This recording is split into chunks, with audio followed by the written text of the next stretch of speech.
Good morning, friends and my dear students. So, I have come back after a very long break for the PG course. So, many of the students they are asking especially for the PG course related videos. So, I thought that it should be started from the introduction to the PG course. That what are important things which you should know and how we can cover this in the 3-year course, and what all important things I will try to cover in this small video. So let's start. So now what all things we will cover in this, क्या क्या important है आपके लिए, that is first thing is the books. कौन कौन सी books आपके level के लिए important है. You can't go for the UG books only. अब आपको PG के हिसाब से, because you are becoming the expert in the microbiology, so books बहुत important है, therefore it is the first things which I will discuss with you. Then second is the BCBR course, which is compulsory for all the PG student, and thesis, journal club, seminar, discussion, laboratory postings, demonstration and practical classes, and the lecture classes. So little bit about all the topics I will try to cover. कुछ भी आपको detail में चाहिए हो किसी के बारे में, you can write me in the comment section, so I will make a separate video on that. So now we come to books. So books आपके लिए क्या क्या important है. It is like first thing I will tell you, that is a Mackey-McCartney book.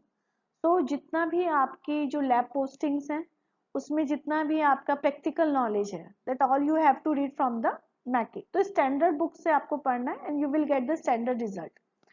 तो all the lab expect, जैसे आपका media room की posting है, media, how you will prepare the media, how sterilization is being done, so all the sample processing, everything, starting topics जितने भी आपके हैं that should be covered from the मैकी. कैसे आपकी एंटीबायोटिक टेस्टिंग के लिए हाउ वी प्रिपेयर, किस तरह से आप, कितने डिफरेंट टेक्निक्स हैं which you can use for the AST.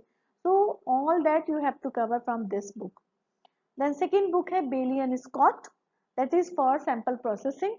तो जितने आपके यूरिन सैंपल प्रोसेस है, पस sample, blood sample and fungus के सैंपल्स हैं, तो जितने भी आपके सीट पे आ रहा है, CSF सैंपल आ रहा है, यूरिन सैंपल आ रहा है, तो जितने भी आपके सैंपल्स आ रहे हैं उनको आप कैसे प्रोसेस करेंगे, हाउ टू ट्रांसपोर्ट दैम, फिर लैब में आया देन उसको आप कैसे इनोकुलेट करेंगे, उनके क्या एस्पेक्ट हैं क्लिनिकली. तो it's very good in the Bailey Scott. तो हर बुक में एक ही बुक आपको लेके सब चीज उसी से नहीं पढ़ना है, हर बुक की कोई स्पेशलिटी है, उससे वो टॉपिक कवर करें. उसके अलावा अगर उसमें कुछ और अच्छा लग रहा है, you can read from that also, but try to take all these books. These are very compulsory, and if you are doing MD, any PG course, either in the MD or the MSc in the microbiology, so सब में ही आपकी book सारी standard books हैं which all the teachers recommend you. Then third is mycology. Fungus के लिए अगर आप ले रहे हैं, जगदीश चंद्र ऑलमोस्ट सब कुछ कवर कर लेगा. फिशर जो है वो इसकी रेफरेंस बुक है, उसमें जो है यू कैन उसकी कुछ प्रिंट्स आप ले सकते हैं जिसमें सारी LPCB की पिक्चर्स हैं. तो आप जो भी फंगस का अपनी लैब में करेंगे, माइकोलॉजी लैब में, तो वो साथ में आप उनको क्योंकि आपका माइकोलॉजी में सिर्फ आपकी LPCB डायग्नोस्टिक है, तो आप उसके सारे एस्पेक्ट्स को देख के यू कैन डायरेक्टली जज कि वो क्या फंगस है. और Jagdish Chandra is complete book for mycology. आपको उसके बाद आई डोंट थिंक कि कहीं और से कवर करने की होता है. फंगस आप पूरा आराम से जगदीश से पढ़ सकते हैं. देन पैरासिटोलॉजी की बहुत पतली सी बुक है, that is the KD Chatterjee, and एक एक लेटर, एक एक वर्ड उसमें बहुत इंपॉर्टेंट है, उसको बहुत कीनली आप उसको पढ़िए. पैरासाइटो के लिए जितना भी उसका प्रैक्टिकल एस्पेक्ट पीछे दिया है लास्ट में बुक में, तो सारा उसमें कैसे स्टूल एग्जामिनेशन है, कैसे आपके पैरासाइट के जो हम ब्लड स्मीयर्स बनाते हैं, what are different type of stains, Romanowsky's stain, all that everything has been compiled in the KD Chatterjee. Then virology, आप वायरसेस का पढ़ रहे हैं तो you have to refer the Jawetz, that is a very good book for the virus. तो वो आप जो भी वायरस के टॉपिक्स हैं get from the Jawetz only, and उनकी फिर रेफरेंस बुक्स आर अवेलेबल जो आपको आराम से, तो ये बुक्स तो आपको खुद परचेज करनी है, and don't go for the PDF and digital. जो भी आपको करना है वो बुक्स आर ऑलवेज बेस्ट, तो बुक्स परचेज करिए। Don't go for the xerox also, don't go for the prints also, go for the books. अगर बुक्स लेंगे तो आप उसको रीड करेंगे। We can't read from the these PPTs and these laptops, इनसे ना आपकी कोई मेमोरी बनती है, और इतना सारे दिन स्क्रीन को व्यू करना that is not a good thing. Books लीजिए और बुक्स से ही आपकी एक मेमोरी भी बनेगी and you will feel good learning from the books. So because आपका ब्रेड एंड बटर है, if you are doing MD in microbiology और यू आर डूइंग MSc और PhD इन माइक्रोबायोलॉजी, तो एटलीस्ट उसके लिए इतना आपको परचेज करना पड़ेगा, और अच्छी अच्छी बुक्स का अपना एक कलेक्शन रखिए। देन इम्यूनोलॉजी के लिए भी एक छोटी सी बुक है, इसका मैंने जो नेम है अभी कंफर्म नहीं करा है, इसका कुछ ये छोटी सी बुक है, तो आप इससे इम्यूनोलॉजी बहुत सिंपल लैंग्वेज में दी है। अगर इसमें कुछ करेक्शन होगा तो मैं अपने कमेंट सेक्शन में डाल दूंगी एक बार, इसको मैं चेक करना भूल गई बनाते वक्त। सो इसेंशियल्स ऑफ क्लिनिकल इम्यूनोलॉजी बहुत छोटी सी बुक है, आपका बेसिक जो इम्यूनोलॉजी का वो कवर हो जाएगा, बेसिक एस्पेक्ट। तो ये जो सारी जो बुक्स है ना, दे आर फॉर फंडामेंटल्स। आपका बेस जो है फंडामेंटल वो क्लियर होना चाहिए, because in the MD exam आपके छोटे छोटे पॉइंट्स पे क्वेश्चंस होंगे, and from that only the examiner will जज यू कि आपने लैब में कितना काम किया है and how much you have learn. So सिर्फ थियोरटिकल नॉलेज से नहीं होगा, आपके छोटे छोटे पॉइंट्स यहाँ पे बहुत अच्छे बताए गए हैं, जो जितना अगर मैं आई विल ट्राई कि MD के जितने मैं वीडियो बना पाऊँ, but because of time scarcity मैं आजकल वीडियो नहीं बना पा रही हूँ, बट बहुत बच्चों की रिक्वेस्ट आई तो मैंने सोचा at least I should start. Then Koneman, so bacteriology जो है कोनमैन में भी बहुत अच्छी दी है, वहां से आप कवर कर सकते हैं।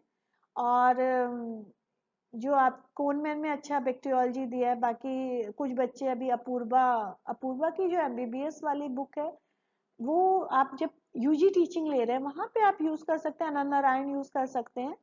और लेकिन आपको जैसे आपका कोनमैन जो है जैसे नॉन फर्मेंटर्स है, तो नॉन फर्मेंटर्स कोनमैन में बहुत अच्छा दिया है, वो आपको कहीं से समझ नहीं आएगा, क्योंकि नॉन फर्मेंटर आई थिंक अभी तक आप लोग का 8-10 महीना हो गया होगा PG स्टार्ट हुए, तो आपको पता चल गया होगा नॉन फर्मेंटर्स हम किसे कह रहे हैं। सो उसका बहुत अच्छा दिया है। अदर देन दैट जो भी आपका bacteriology like you are covering syphilis और any topic related to bacteria, तो उनके आप CMR रिव्यू आर्टिकल्स भी, क्लिनिकल माइक्रोबायोलॉजी रिव्यू आर्टिकल, तो उसमें आपको लेटेस्ट जैसे आप TB का कर रहे हैं तो रिसर्च उनके जो है गाइडलाइंस क्या क्या है उनको डाउनलोड करिए।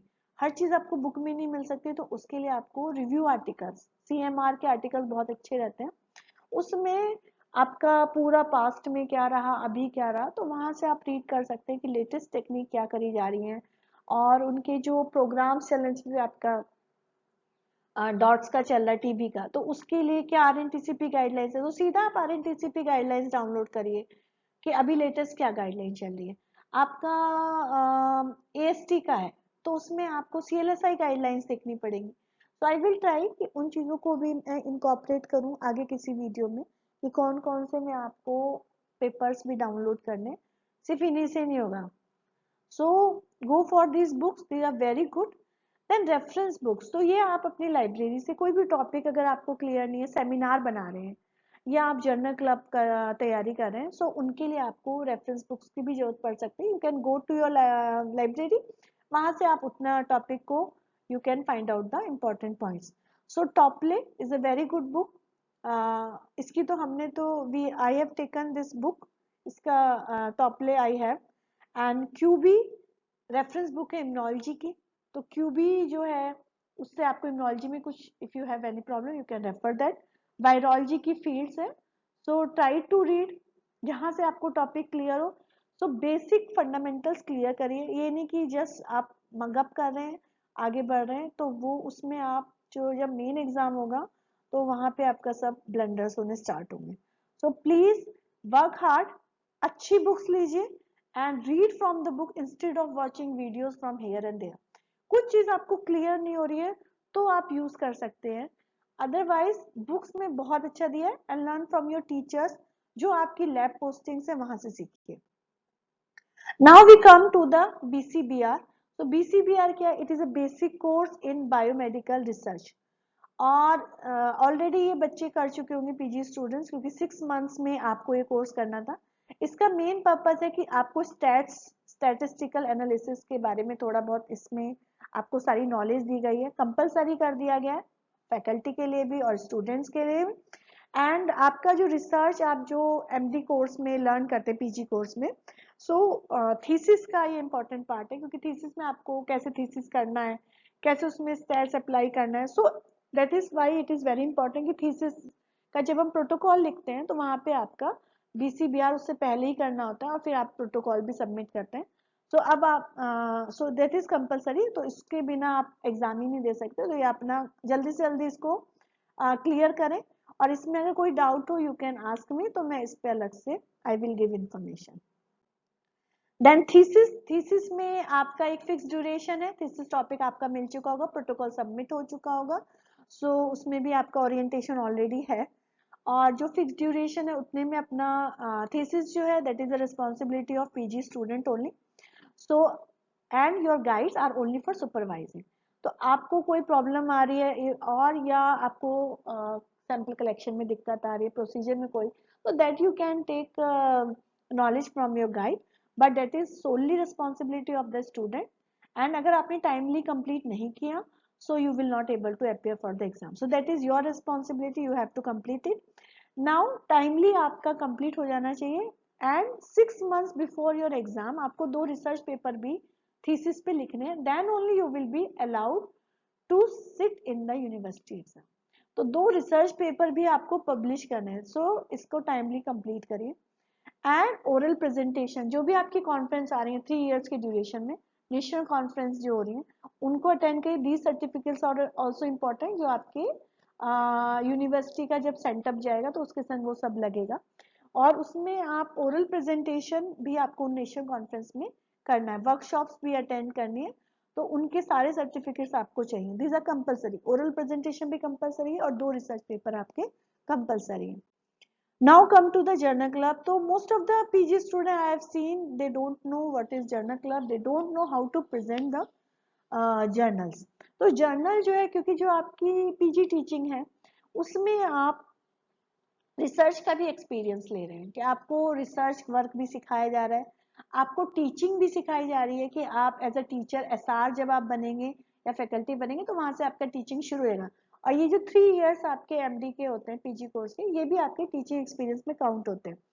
तो ये जो जर्नल क्लब है ये मेनली रिसर्च के लिए, कि जो जो आप रिसर्च करते हैं उसका पेपर पब्लिश होता है, और वो जो डेटा एक्यूमुलेट होता है, कि suppose you have done some study, अब आप जो थीसिस कर रहे हैं वो किसी पेशेंट पे कर रहे होंगे, और उससे फाइनली आपका एक रिजल्ट कंक्लूजन निकलेगा कि हमने ये केसेस पे किया और ये हमारी फाइंडिंग्स है।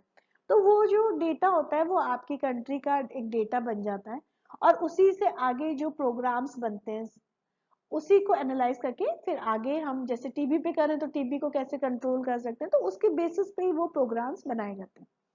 So that is the main purpose, कि जो भी हम मेडिकल एजुकेशन में रिसर्च कर रहे हैं तो उसका उसका मतलब हमारी कम्युनिटी को, अपनी सोसाइटी को काम आए। तो that is the purpose of this research paper. अब रिसर्च पेपर में जर्नल क्लब जो है यूजुअली जो हमारे this year only we have got 5 seats, PG seat हमें इसी बार मिली है एमडी की।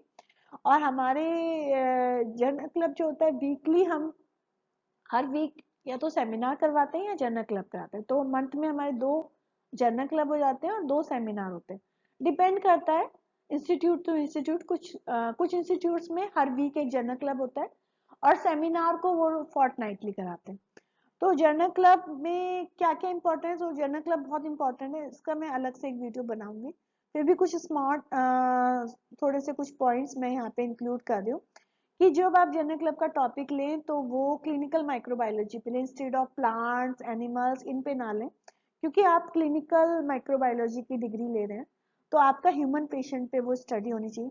स्टार्टिंग में जब आप लें तो वो थोड़ी सिंपल लें, जिससे कि आप उसमें उसको समझ सकें। लेटर ऑन जब आपको लेना आ जाए then you can move on to tough topics, और उसमें फिर किस टाइप की स्टडी है, इंक्लूजन एक्सक्लूजन क्राइटेरिया क्या है, एंड क्या सैंपल साइज है, रिजल्ट, स्टैटिस्टिक एनालिसिस, तो इस पे मैं पूरा एक अलग से बताऊंगी क्योंकि जनरल क्लब में बच्चे ले नहीं पाते हैं और जो पर्पस है वो उसका जस्टिफाई नहीं हो पाता जनरल क्लब का।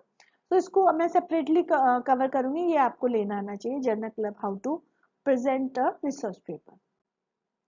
Now we come to the seminar. So seminar is very important from the PG course perspective.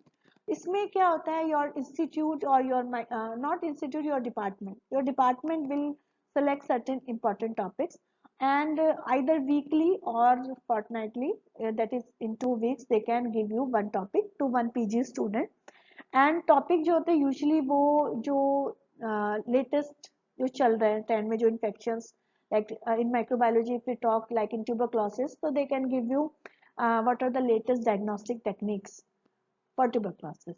So that is, so उसके हिसाब से आपको सेमिनार बनाना है। सेमिनार में लिमिटेड स्लाइड्स आपकी होनी चाहिए, बहुत ज़्यादा बड़ा नहीं होना चाहिए, बहुत छोटा नहीं होना चाहिए, टू द पॉइंट होना चाहिए। एंड सेमिनार को इस तरह से बनाना है दैट द जो ऑडियंस है आपका वो बोर ना हो।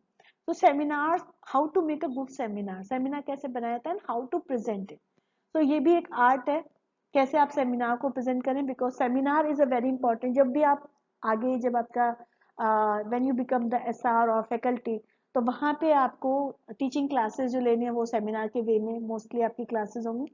You have to make the PowerPoints. So how to make a good seminar, all the PG should know. So I will try कि एक इस पे छोटा सा एक small video I will make on the seminar also, क्योंकि PG student अच्छा seminar नहीं बना पा रहे। तो या तो बहुत लेंथी बना देते हैं या उन्हें पता ही नहीं कि हमने उसमें क्या बोलना है, कितना कवर करना है। So I will try a separate video on the seminar also. Now we come to the discussion. तो डिस्कशन जो है बहुत जगह नहीं होता, but we are conducting in our department. तो हम क्या करें कि जैसे हमारा एक दिन रहता है और बाकी के 3 और 4 डेज वी कीप डिस्कशन। इसका जो मेन पर्पज है डिस्कशन का, कि इसमें हम क्या कर रहे हैं, जैसे सेमिनार में क्या होता है कि आपको बहुत सारी जगह से सर्च करना पड़ता है।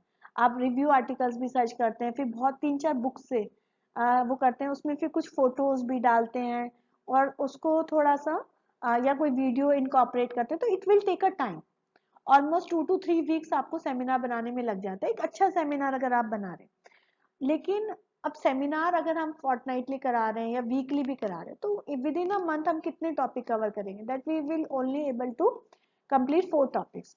अब डिस्कशन का हमारा जो पर्पज है कि लाइक हमारा जैसे स्टार्टिंग है, स्टरलाइजेशन है, मीडिया प्रिपरेशन है, तो डेली हम लोग एक एक टॉपिक एक पीजी को देते हैं and they will read it, थोड़ा पढ़ेंगे सब, all the students will read, but one will be the presenter and they will write it in the notebook, सिर्फ वो उसको लिख के ले आएंगे, so for their help, and then they will try in the all the faculty will be there, and वहाँ पे आपके पीजी सारे को कुलीग्स पीजी जितने भी एसआर वो सब वहाँ रहेंगे और वो जो पीजी स्टूडेंट होगा वो उसको प्रेजेंट करेगा। और उसमें उसने क्या क्या उसके साइड में फिर जब ड्यूरिंग द प्रेजेंटेशन या after the presentation the faculty will ask the question, SR हो या फैकल्टी हो, they will ask the question कि बच्चे को कितना समझ में आया, क्या क्या पॉइंट्स उसने मिस कर दिए, तो उस पे वो फोकस दिया जाता है कि प्रैक्टिकली क्या चीज छूट गई आपकी, क्या ये वाले का क्या है, तो दे कैन आस्क। और इसको हम डेली कंडक्ट कर सकते हैं, उसमें ना उनको कोई पीपीटी बनाना है, जस्ट कोई भी, जैसे like I have told you कि आप कोनमैन से बैक्टीरियोलॉजी पढ़ सकते हैं, तो आपने कोनमैन से पढ़ लिया, बेली स्कॉट से भी उसको देख लिया और उसके हिसाब से आप क्या सैंपल लेंगे, अगर ट्यूबरक्लोसिस है तो उसको आपने टॉपिक को बहुत इजीली कि ये सैंपल लेंगे, इसको हम इस तरह से करेंगे, तो it will be easy for the PG student और इसमें हम ज्यादा से ज्यादा टॉपिक्स को कवर कर सकते हैं। So that is the aim for discussion and easy for the student, क्योंकि वो 1-2 दिन में अपना पढ़ के उसको अच्छे से, एंड दे विल नो कि हम लोग का क्या क्या पॉइंट मिस हो रहा है। तो वहाँ छोटे छोटे पॉइंट जो एग्जामिनर्स क्वेश्चन में पूछते हैं, ग्रैंड वाइवा में पूछते हैं, तो वो फैकल्टी वहाँ पे कवर करवा सकते हो, तो बहुत अच्छा है। मैक्सिमम जगह पे डिस्कशन नहीं हो रहा, but we are conducting in our college, और दिल्ली में भी इन माय पेरेंट कॉलेज वहाँ पे भी डिस्कशंस होते थे, so we have started in our college और we have seen changes in our student, they are regularly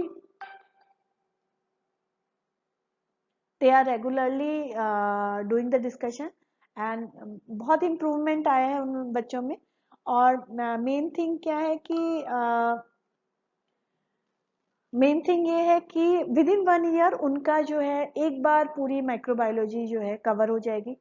from second year onward first year जो न्यू बैच होगा they will start taking the discussion, और second year जो है तब उसमें they will again learn that and more questions can be asked to them. So within the 3 year course, 3 times their microbiology full revision in front of the teachers. That can be. So that is hard work done by the PG student as well as by the faculty, because they have to give almost every 2 hours for the discussion and for this. So that will be very useful if it can be started in most of the institutes. Now the laboratory postings. So in laboratory posting, so like in the first year, so within 1 year I have 12 months, so we have posted in all the labs. We have incorporated that every month there will be a rotation, and jab once they have completed their posting in one lab, so the lab in charge of that lab will take the viva, so that they can be asked questions what they have learned from the lab. So different labs हैं. So like ये मैं अपना schedule बता रही हूँ how we are following in our department. So like media preparation and washing. तो first when PG student have come, तो वहाँ पे हम उनको जो भी आपकी प्लेट्स हैं कैसे उनको स्टरलाइज किया जाता है, कैसे वॉशिंग किया जाता है, कैसे ऑटोक्लेव वर्क करता है, मीडिया कैसे बनाया जाता है। सो फॉर मंथ उनकी पोस्टिंग है कि उनको खुद करना है, दे विल डू कि ऑटोक्लेव में खुद एक प्लेट को स्टरलाइज उन्हें मीडिया को स्टरलाइज करना है, मीडिया को पोरिंग करना है। So that is all they will cover. Then bacteriology की 3 मंथ्स की पोस्टिंग रहती है, जिसमें वो पस एक महीने, एक महीने यूरिन सीट पे रहेंगे और 1 मंथ ब्लड सीट पे रहेंगे। सो इन डिफरेंट सीट्स पे क्या क्या वहाँ पे पस सैंपल आया, तो पस में उन्होंने इनोकुलेट किया, कैसे इनोकुलेट किया, स्टिकिंग पीजी खुद करेंगे। देन स्लाइड्स को कैसे प्रिपेयर, स्लाइड्स स्टेनिंग करेंगे। देन एएसटी प्लेट कैसे लगेगी, एंड जब उनकी वो सीट का फिनिश होती है तो उसके बाद उनको एक ब्लाइंड सैंपल दिया जाता है and they will process for that. Then 1 month की वायरोलॉजी और आईसीटीसी, तो वहाँ पे जो भी आपके आईसीटीसी सेंटर है तो उसमें काउंसलिंग कैसे हो रही है, pre test post test counselling, कौन कौन सी किट्स वहाँ पे लग रही हैं, क्या सो रिलेटेड टू जो भी आपकी लैब पोस्टिंग है। प्रैक्टिकल जो आपका एमडी एग्जाम होता है उसमें प्रैक्टिकल जो आपका परफॉर्मेंस है वो ज़्यादा इंपॉर्टेंट होता है एज कम्पेयर टू थ्योरी, क्योंकि प्रैक्टिकल एग्जामिनर और जो आपके एग्जामिनर आते हैं वो ही आपकी कॉपी चेक करते हैं। तो मेन आपका होता है कि अगर आपका प्रैक्टिकल परफॉर्मेंस अच्छा है so examiners will pass you. Theory में तो यू हैव 3 इयर्स, जब आप एक ही सब्जेक्ट को पढ़ते हैं तो you will able to write it down. पर प्रैक्टिकल अगर आप नहीं कर रहे हैं तो वहाँ पे आप ब्लंडर्स कर सकते हैं। सो प्रैक्टिकली आप जिस भी लैब में पोस्टेड हैं, सपोज आप पैरासिटोलॉजी में हैं, so parasitology में you go and inform your lab in charge कि I have been posted in this lab, और वहाँ पे what I have to learn, और आपका पूरा एनएमसी की गाइडलाइन के हिसाब से पूरा दिया हुआ है कि आपको ये सब कंपलसरी है पीजी के लिए। वो आप एनएमसी के उससे डाउनलोड करिए और उसमें आपको पता चल जाएगा कि पैरासिटोलॉजी में स्टूल एग्जामिनेशन आना चाहिए, कौन सी आपको कंसंट्रेशन टेक्निक आनी चाहिए, स्टूल कंसंट्रेशन टेक्निक, तो वहाँ सारे आपको दिए हैं। एंड आप अपनी बुक लेके उसमें क्या टेक्निक कैसे करना है वो सब चीज़ें रिएजेंट्स आपकी लैब में अवेलेबल है। वहाँ आपके जो टेक्नीशियन है दे आर योर टीचर्स, उनसे सीखिए कैसे स्टिकिंग करनी है, कैसे हमें स्मीयर को ब्लड स्मीयर है तो कैसे बनाना है। तो ये आपका इंटरेस्ट होना चाहिए, आपको वहाँ पे ये सब काम सीखना है। कुछ भी आपको अगर प्रॉब्लम है you can ask your teacher, but that is your responsibility. MD जो है आप you are not at the level of MBBS, or now you are becoming expert of this subject, so that is your responsibility. If you are not learning you will lose everything. Your teacher is not responsible, you will go to them, they will guide you, but that is your responsibility. Go to each lab and follow the protocol. Try to every day you recall what I have learned today from my lab, so go and do more work there mycology, then serology lab 1 month, anaerobic lab 1 month, then mycobacteriology or DOTS 1 month, emergency HIC, biomedical waste management 1 month, molecular lab 1 month. So that is what we have made for this year, 12 months posting. Now in the second year, I think for few months it has been posting in some district hospital, or that is in the clinical departments, so that we have to give them in the second month. So at that time we will give them. So that is your I have just given certain orientation. If you want detail in what lab what we have to do, you can download that NMC guideline. And if you have any confusion, you can write me in the comment section, and try to write in the comment section. Then only someone get motivated कि हाँ बच्चों को कुछ जरूरत है. ये अभी बहुत बच्चों ने लिखा. Therefore I have tried again for making this video. तो उसमें प्लीज थोड़ा सा मेंशन करा करिए कि हाँ कुछ भी प्रॉब्लम है या negative, if I can help you, क्योंकि अब हम पे भी पीजी स्टूडेंट आ गए. तो फिर से वी आर ऑल्सो रिवाइजिंग कि because it's a long break जब हम लोगों ने पीजी की थी. तो जो भी आप लोग को है, what ever help I can do for you, I will try. Now demonstration and practical classes. So that is कि आपको जो भी आपके एमबीबीएस और पैरामेडिकल के बच्चे हैं उनकी आपको क्लासेस लेने हैं. You will get the teaching experience. तो आपका, क्योंकि इसके बाद से आपको पूरे लेक्चर सब लेने हैं जब आप एसआर में आएंगे, और इवन आपको ये जो 3 इयर्स का ड्यूरेशन, उसमें आपको टीचिंग सर्टिफिकेट भी मिलता है कि ये टीचिंग एक्सपीरियंस में काउंट किया जाए. तो इसलिए आपको ये क्लासेस कंपलसरी हैं, यू हैव टू टेक. अगर आपको नहीं दी जा रही हैं तो you can ask your faculty कि we will take the classes. और from the day 1 only we have been given the practical class. तो हम लोग को तो फर्स्ट डे से ही कह दिया था कि you will demonstrate in front of the MBBS student. तो उसमें कोई टेंशन की बात नहीं है. आपको जो है, जैसे आप एमबीबीएस की ले रहे हैं तो उनका जो भी टॉपिक है, सपोज ब्लड स्मेयर पे है, तो you just read from the basic book. जो भी एमबीबीएस के लिए आप अनंत नारायण और अपूर्वा, जो भी बेसिक बुक आप पढ़ते थे एमबीबीएस के लिए, उससे आप वो टॉपिक को कवर करें. क्योंकि आप एमडी लेवल का बच्चों को अगर बताएंगे तो दे विल गेट कंफ्यूज. तो आपको पता होना चाहिए कि हमें बच्चों को कितना प्रिसाइज नॉलेज देना है. तो उतना आप उस बुक से यू कैन रीड. और एंड अगर स्टार्टिंग में आपकी स्टार्टिंग क्लासेस है तो वहां पे आप you can make small notes in the paper or in a small copy.